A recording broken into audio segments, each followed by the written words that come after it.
Hey YouTubers, I am so excited to talk about today's subject, past lives, karma, and death. What happens to us when we pass away, if we do come back, and how our karma affects us in each life. So one of the biggest things here that I have my people sit in front of me is they go, what happens to us after we pass away? Do we stay here on earth? Is there a heaven and hell? And truth is, there's no opposite to love, right? So whatever that higher powers that you believe in, spirit, creator, source, that is where we come from. And earth is very hard. Earth is dense and contrasting, and we're constantly working through struggles in this life. There are many blessings. There's always things to be grateful for, but it almost feels like that's part of our learning lesson in life, is to sit in gratitude and find appreciation for the beauty that is all around us and within us. So my clients and myself often pondered, what happens after we pass away, and one of my favorite books, The Journey of Souls by Michael Newton, he was a hypnotherapist and he talks about it. He loved and took people down into deep sleep to go over what happens after they pass away. The book starts with case studies. So it starts with case one. It talks about a gentleman who's passed away. He's looking over his body. He sees himself. He sees his loved ones, and he's super confused. He's like, why am I here? Why is everybody crying? Oh my gosh, am I passed away? And then it's like he can see the light. He's being pulled up to the light, but he's not ready yet. And there are so many things that have to happen after that throughout the chapters. So if death is something that you have questions about, whether you've lost loved ones or it's something you've always just been curious, I would absolutely recommend that you read the book. Again, it's called Journey of Souls by Michael Newton. I love that book. I read it, I think I read it in a night. It was one of those ones where you just pick it up and you can't put it down. But I have found so much truth in that, not just when I read it, but even now with my practice. When we talk about spirits and people passing away, they always have a choice whether they want to stay here or if they are ready to move on. A lot of people, or not people, but like when somebody passes away, if they have a more traumatic death, whether it's an accident or a health issue that came on quickly, or they just want to stay, they want to stay around for loved ones, that's a reason for them to stay on earth. And a lot of people could see those energies as being something as like ghosts or spirits. They're here, they're not ready to leave, they're not ready to go up to the light. Some are good, some are not for our highest good. And but for those souls who are ready to go on, it's from what I've heard, it's almost like being pulled like a magnet. You see the light, and again, I'm always using that phrase. But it really is being pulled like a magnet up to the other side. And your loved ones and your helpers and your guides are all there to help support you on that journey. If you're ready to go or if you're not ready to go. So that really is a big part of death. And when it comes to past lives, we come in to learn, right? We're here to learn. We learn trust. We learn responsibility. We learn detachment. So many things that we come to learn on this beautiful contrasting planet. And a lot of that comes through past lives. Most of us, I would say probably all of us, if you're watching this video, you've probably had multiple past lives, but you can see how they influence you now a lot through fears, right? So if we have phobias, if you're scared of snakes, you're scared of spiders, you have a fear of drowning, heights, anything like that at all, just really looking at that and going, well, it makes no sense for me to have that unless there's actual trauma in this life. Excuse me. Or even if you've had loved ones, say your mother or something has had trauma in her life, that's something that you can pull into this life as well that you're supposed to work through. I know one of the hardest things for me to hear many, many years ago is that we pick our family. I thought that was outrageous. I thought there's no way I would ever, and if my family's watching this, I love you guys so much. But at the time, I did, and I would now where I am in my headspace, I wouldn't take it back for a second. I'd pick every single one of you. I love you so much. But, when I was a teenager and I was in my young 20s, I was holding a lot of resentment and guilt and blame. And so I had that philosophy of, how could we pick our families? I would never pick this, pick these loved ones. And the truth is that we do. We pick them for growth. We pick them for contrast. When you are putting energy out to somebody else, if it's not for their highest good and not for your highest good, you need to look at that. That might be a trigger within yourself. And so that really comes along with past lives, but also karma, karmic relationships. I know that we talked about in the Relationship 2020 video, how many relationships that we have, not just family, but romantic relationships as well, and even friendships, a lot of times can be related to past lives or karma.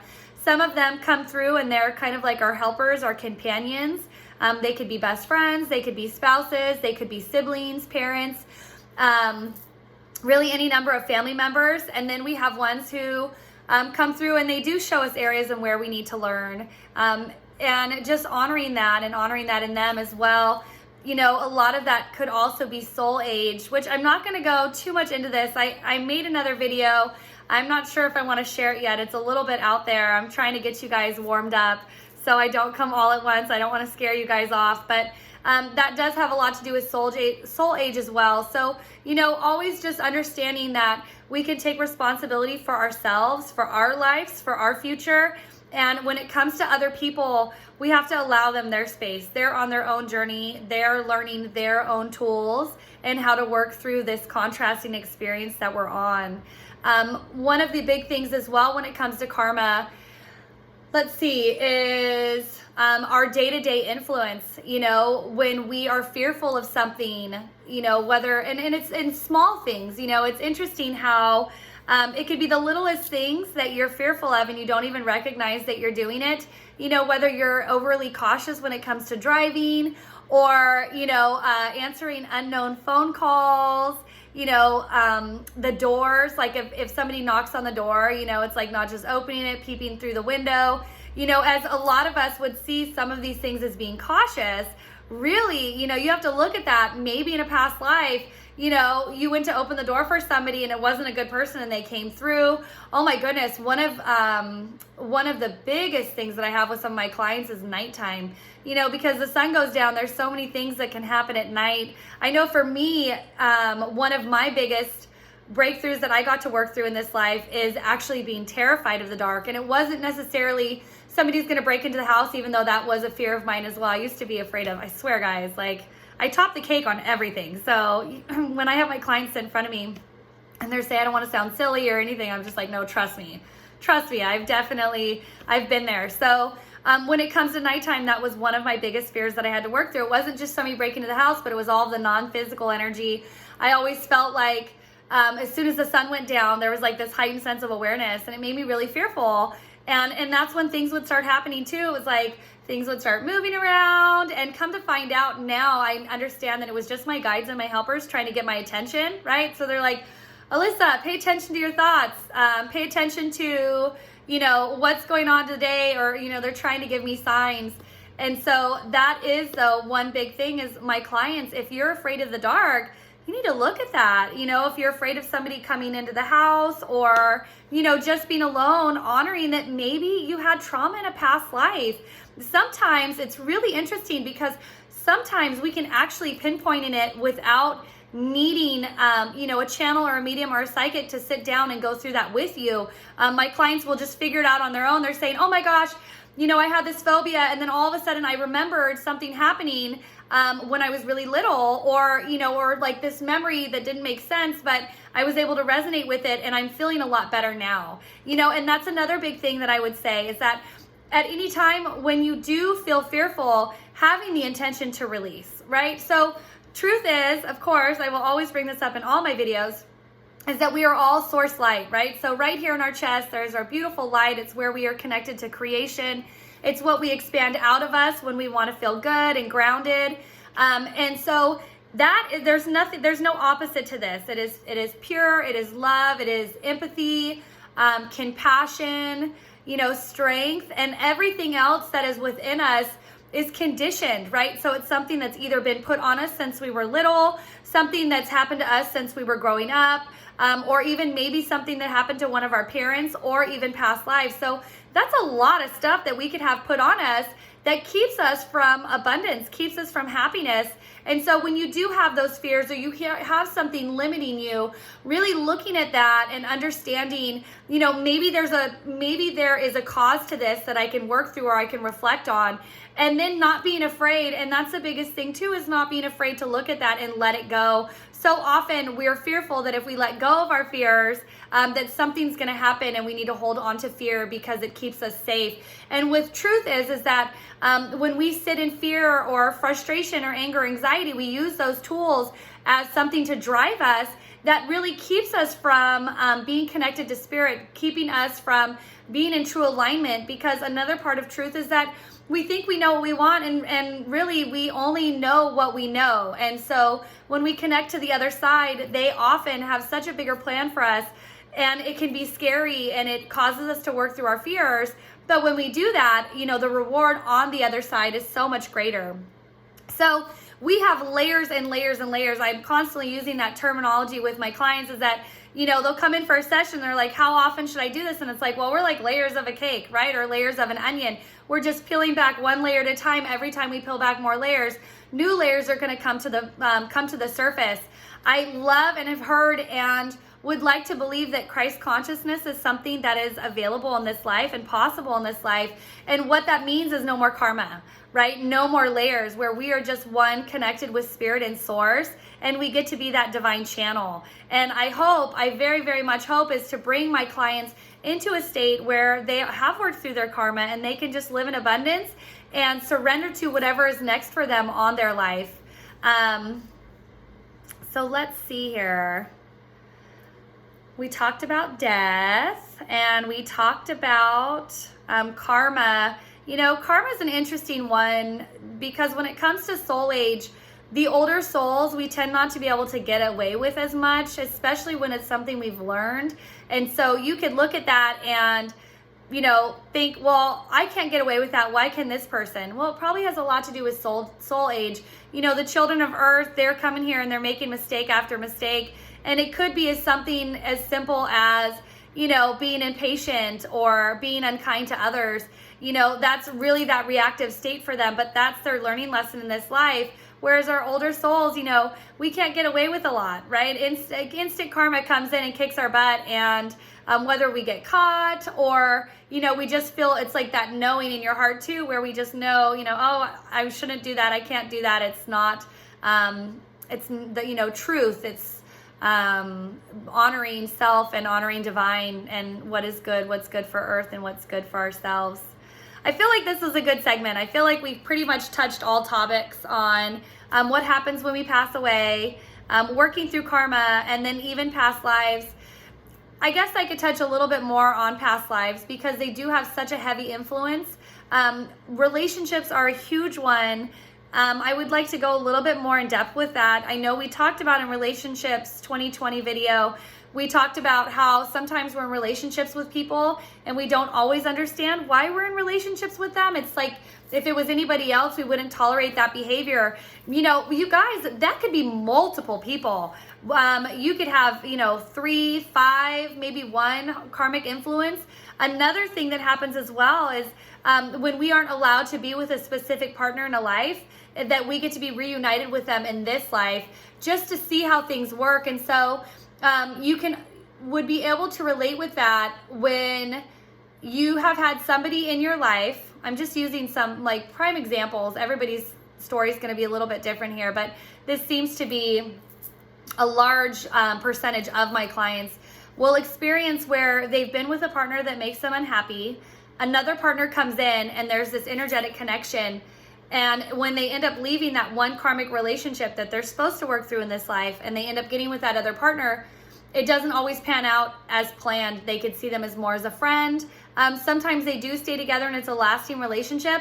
But what I have found is most times that is somebody that was in your past life that you tried to have a relationship with, and for whatever reason it didn't work out. You will also find that when we get into relationships that are not the healthiest, a lot of those karmic partners, sometimes we pick them, right, for their own karma, to teach them, to show them, or even for others. A lot of children when I'm sitting with my clients or I'm sitting with my people and we're talking about sibling relationships, you know, that's huge. Right away, you're like, oh, you came in for your mom, you came in for your dad, you came in for your sister, for your brother. And it's to help them. It's either to help them grow, to teach them patience. Again, older souls, you know, we just get kicked in the butt with helping others all the time. And that absolutely, there's so much truth in that, is that, you know, us older souls, a lot of times we feel like something is missing and we can't figure out what that is. It's kind of like when you're growing up and your parents are telling you, it's like, pick a career, or, you know, you need to pick something to do, what you're going to do for life, take life really seriously. And we're like, I have no idea. I don't know what I want to do. But there's this sense and urgency where it brings us a lot of joy and comfort to help others, a lot of selfless energy that comes from that. And that's a part of our journey as well. You know, older souls, we're all unique on our own journey. I would absolutely say, if this is something that you're into, what, you know, something of what I do. So I channel for a living. I get to work with energy. I get to do cards. I get to do all kinds of stuff. Is this is something that you're into or you're interested in, recognizing that you are unique to your own. You are just as gifted. You know, we are all individuals. One of the biggest things that I've come to recognize is my own truth. I know that when I was really young as a kid, I used to look up to a lot of psychics and mediums, and I'd be like, oh my God, how do they do that? You know, how do they do that? I would never be good enough to do that. I would never be able to do that. And, you know, sitting in that sad energy of feeling like I was in lacking, and coming into truth of where I am now, honoring the light in myself, but honoring the light in others. I have so many of my empaths and intuitives and spiritually gifted people. And it's like, you could do what I do. They're not meant to, right? So they're meant to be in other fields in our environment. But what they're doing is exactly the same. They're giving people truth. They're giving people guidance. They're channeling for a living and honoring that. If you're one of those people where, say, you're a real estate agent, or, you know, maybe you work in the health industry, maybe you're a nurse, or maybe you're a doctor, and you just get this guidance that comes in and you start telling people advice, and then you think about afterwards and you're like, I have no idea where that came from. Well, you were probably channeling, right? And that's a lot of, you know, and good karma is something too.